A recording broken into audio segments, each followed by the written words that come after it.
Welcome to this week's edition of Focus on Connecticut. I'm Tom Appleby. Our guest is the congressman from the 4th District, Jim Himes, Democrat.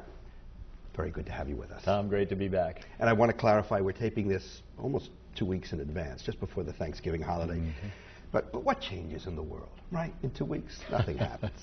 Well, obviously, one thing that's going to happen is sometime this afternoon, a special congressional committee is going to come forth, and from all indications, they're going to say they couldn't come up with some agreement on cuts to be made. So, assuming that happens, what happens next? Yeah, it doesn't look good, Tom, and maybe they'll surprise us and we'll need to retape this show, but right now it looks like this afternoon they're going to announce that they were unable to reach an agreement to find that $1.2 trillion in deficit reduction, which was their mandate. And I think a couple of things. One, I'm terribly disappointed. I have been urging from the start that these guys not just do the $1.2 trillion, but get all the way there.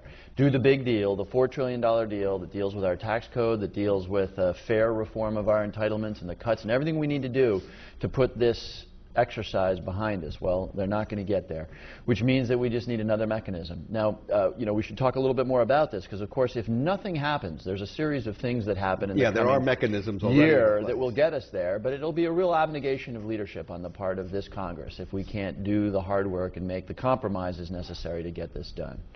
So what would, just assuming those mechanisms that are in place to get to the $1.2 trillion do go into effect starting in 2013, what does that mean for the average Joe? Well, there are a series of what are known as sequesters, which are basically automatic cuts that will kick in if this super committee fails. Now, those cuts are evenly split between defense and the non-defense side of the budget. It basically means that everybody's going to get hurt a little bit. Now, we know that the challenge of fixing our fiscal situation involves more cuts and probably involves more revenue, hopefully achieved wisely by getting rid of loopholes and deductions and that sort of thing rather than simply raising people's taxes.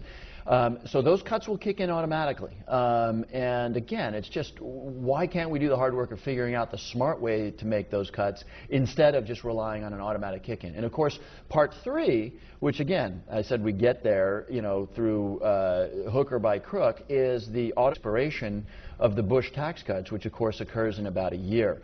All of those things happening in tandem come together to put us on a stable fiscal path. But that's just not the way you want to do it. You want to do it by thinking it through, by looking at every line in the tax code and every expenditure and making smart decisions, not having it happen automatically. Of course, there are many who are saying it's all going to fall onto the shoulders of those who are re-elected or elected come the next election in November.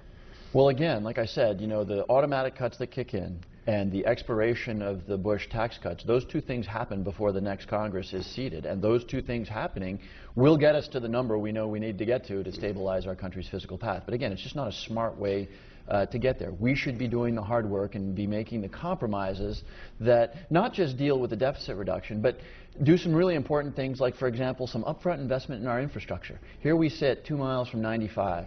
So we understand how important it is to invest in our infrastructure at a time when there are electricians and carpenters and operating engineers who could really use the work. The super committee could have gone there, but unfortunately, as we sit here right now, it doesn't look like they're going to.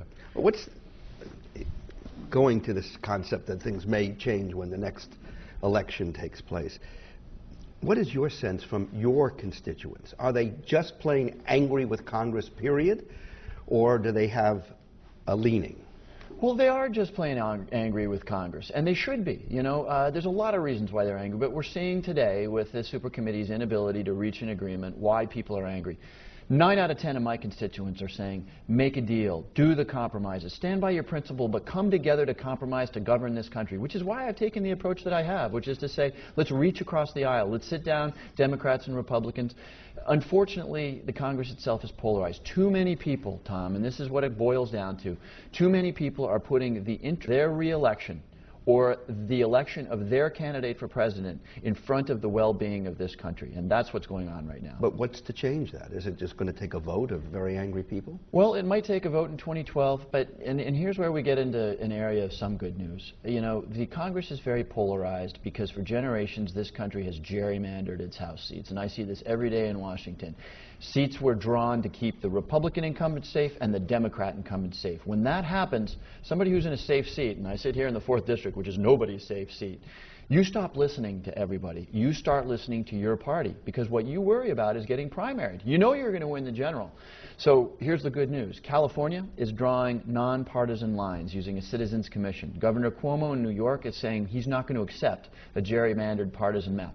This is a huge step forward for this country. Those two states have 70-ish House seats. That's a good chunk of the Congress. If they can do that, they can create a much more thoughtful, moderate, smart Congress. Oh, we're in the midst of that as well in our little piece of the world here with 5 seats. What do you see happening here? Yeah, you know, to Connecticut's great credit, this is not a state of really safe seats. We've got 5 seats. Arguably 2 of them are pretty safe for the current Democratic incumbents, but the other 3, Courtney Murphy and myself, these are seats that were held by Republicans 4 or 6 years ago. These are swing districts. That's what we need in this country. But yeah, we are going to see a little bit of redrawing of the lines, because you have to do it to make sure every district has the same number of people in it, but the lines aren't going to move much, because, you know, the districts are not terribly far off from each other.